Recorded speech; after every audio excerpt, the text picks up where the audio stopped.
what's happening? Want to talk here about lone gunmen and lone bombers, like the underwear bomber, which was, it's more like of predictive programming of bombers and lone gunmen like Oswald, and other, like, look, telegraphed and broadcasted agendas and ops, like an OP, which means operation, which means there's some kind of agency or military industrial complex tentacle behind it. And there's an agenda and a reason for them looking the other way to allow these things to happen. Last night I watched this movie. It's called Arlington Road. Funny enough, you can't find this movie anywhere on the internet. Like, you gotta get it from a torrent site. You can't, like, it's not on Netflix, Hulu, it's not on anything like that. And I know why, because it's got too much in it. Basically, this movie is a perfect example of how a false flag and a patsy is done, and an orchestration, a frame-up job. This dude, he's actually he's a professor, and I heard this term on a movie. This guy said, it was like the apocalypse, and these guys are sitting out in a field, and this dude says to this other guy, he's like, yeah, basically, I was a professor. He goes, a professor in bullshit. Basically, admitting now that this apocalypse, that he really didn't know jack. You know what I'm saying? Same thing. This guy is a professor, and he studies terrorists and lone bombers and all that, and he does have an understanding of it, but he's just like the rest of us. We're just so deceived. We're so many steps, chess moves behind these people, and they have literally orchestrated probably about 80% of every event in the last few hundred years has been straight up engineered. And in this movie, he's gang stalked, and he's set up like in such a, like, what is the word I'm looking for? Elaborate way, man. There were so many people in on it, and it was a big network. It almost made it look as if it was mafia, but they never really told you who the people really were. And what's crazy about it, okay? What's crazy about it? They mentioned this guy named Brady, and during this time frame, I think it's 2001 the movie was made, or either 99, it said that Brady, it was showed this, it was like basically a Waco event, like, but they made fictitious versions of real events like Waco and the Oklahoma bombing. And basically that's what the movie is about. It shows how through gang stalking and false flaggery and psyop and coercion tactics, they got this guy to the spot. He thought he was stopping the terrorist event. Then he shows up at the terrorist event to stop it, goes to look, and it's like, wait a second, there ain't even there's no bomb in this van. He goes back to his own car that he drove into the facility, opens the trunk, there's a bomb in it. They set his ass up, had his kid, was dangling him on a string to him, all kinds of stuff. I mean, it was straight up acting. It was crisis actors, and it is straight up gang stalking and false flaggery and a frame up, a patsy job. And funny, they talk about Brady. These people, Brady. And during that same time frame, Bill Clinton passed something called the Brady Bill. Also, right now, we have something called the Bundy crisis. And I couldn't help but notice the beginning letter, the last net. Most of the letters in these two things are the same, except for Brady and Bundy.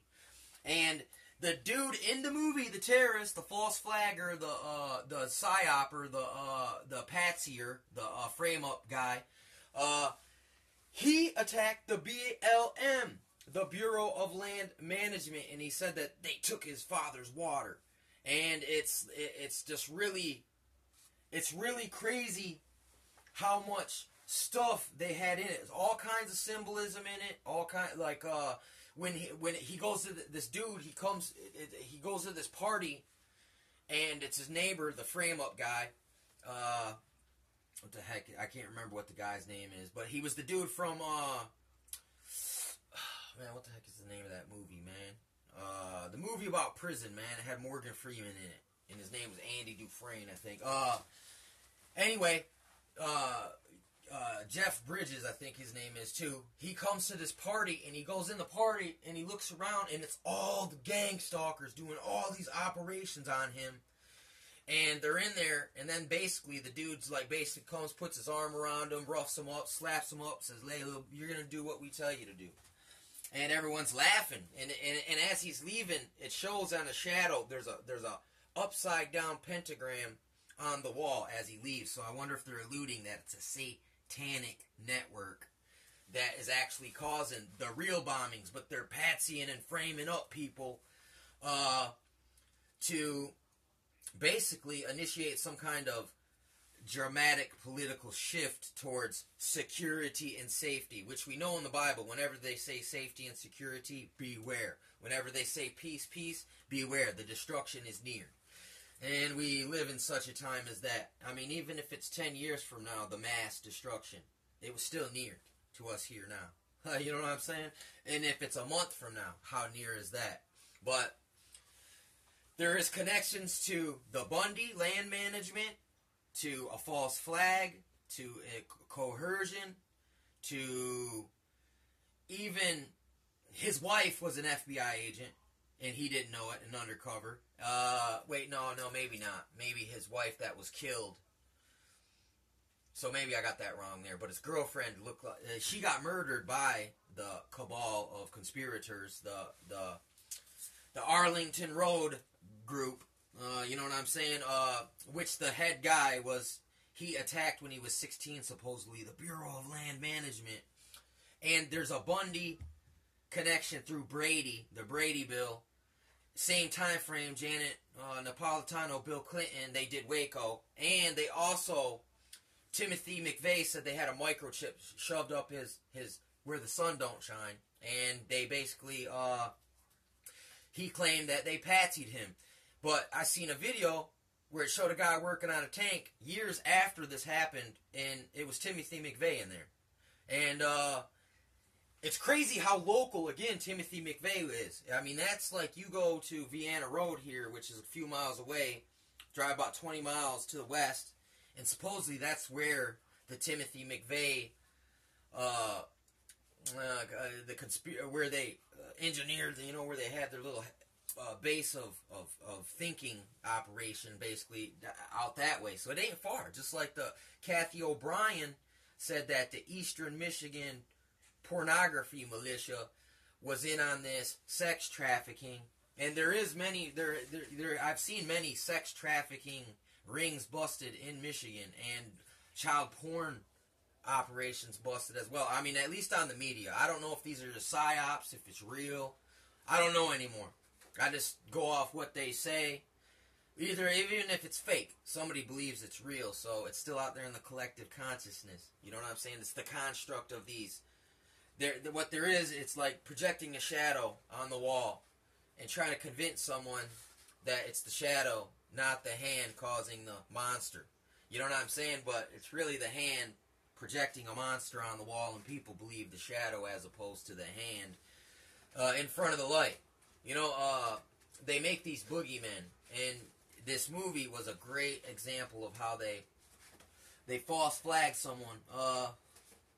So basically that's called Arlington Road, man. Arlington Road. And it's excellent movie. Telegraphs, broadcasts, and these things have come to pass, what was in the movie. And once again, it also had multiple Illuminati card deck scenarios in it, man. The underwear bomber, which that was also in the same time frame. The Beavis and Butthead video where it showed the whole Beavis and Butthead Do America was a telegraph of the underwear bomber, which was this guy who was patsied in Detroit, kind of like they try to do with the Chicago World Trade Center building, where they got this guy from the Middle East who was a real bomb maker. And they were like, yeah, we just want to make a hypothetical bomb for a drill scenario. And the dude basically looks at it and he's like, wait a second. Y'all trying to set me up. And he wouldn't make the bomb. And then it blew the operation up. And it didn't happen. because this is in Operation Northwoods. They wanted to blow up the Sears Trade Center in Chicago, and it didn't work out because basically their patsies recognized they were getting nudged into a you're gonna get we're gonna bury you under the jail and throw away the key type situation, and you'll be this is pre-Osama. You know what I'm saying? This is when Osama was still Tim Osman, basically. And you can't tell me. Or another thing, the girl got killed in a car wreck. Car wreck is a Illuminati card. What other Illuminati cards did I see in this movie, man? Boy Sprouts, and it showed how they use Boy Scouts to recruit false flagists and revolutionary operatives, and they're trying to set up, and it was all over peace and security, like the Enabling Act that after the Ragstag event, Hitler used to rise in authoritative powers to do the concentration camps and the martial law, and the genocides. So I mean, you know, we're walking the same steps. In it, what else did I see in there? The Boy Sprouts, and also there's a card where it has this van on it, and it says Ford on the side of it, which is Ford, and which alludes like maybe the car manufacturers really are involved in the conspiratorial cabal. The vans they used to trick them to Magician Act. What it is they kept showing them this van, but it was like, imagine if you use a U-Haul. Everywhere you go, you're gonna see U-Hauls. So they used something so common. So they showed them, kept them following this van. This van pulls off this way. Another identical van pulls up. He still thinks he's trailing the original van. It was all the magic act to keep this guy going after the mountain when these guys are the grindstone. And that's how them things work. That's misdirection, redirection, coercion, conspiracy, literal conspiracy, where two or more plan to commit a crime in secret before they actually go commit it. And I mean, it could be two or more. It's more emphasis on more than two.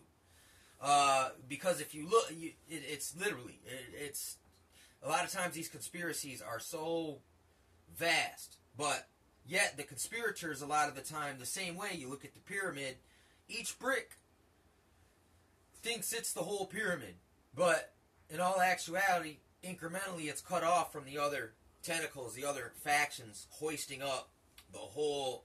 And then, like I said, and even they don't really mention mortar in between the bricks, which also is an allegorical reference to, you know, like you could say the black market, the underworld, the criminal, or the, you know, the hidden hand. Because, you know, the bricks, you know, they're obvious for all to see, but yet through some kind of incremental cognitive dissonance or lack of awareness, people do these missions where, look, alone, this little action here isn't hurt no one, nor is this little action. But above that next brick that meets on top of these two, incrementally here, this wasn't causing no harm, nor this. But once it gets to this level, causing definite damage to the lowers, the lower downs. You know what I'm saying? And the higher ups are always aware of the interconnections, but it's capped off by the next level. This level never knows what this level is really doing. And once again, even though these guys might be more aware than these little guys down here, that they're not doing nothing wrong alone. But incrementally, when you add brick to brick, it turns into, it's like, oh, this guy's making the gunpowder, this guy's making the wick. Oh, we just make wicks. That doesn't hurt nobody. Oh, we just make gunpowder. This doesn't hurt nobody. But they send it here, these guys make bombs. And then up here, these guys create patsies. And then boom, an event. And then more power to the one-eyed Cyclops monster. So, real crazy, man. This movie was like, it definitely insiders. I seen a couple. There's more Illuminati card information in the movie But once again, it's just like all movies from that time frame, from the 95 up. They're all got Illuminati card deck pieces in it. And then it also leads up to the 9/11 false flag event, which was broadcasted and telegraphed in many movies.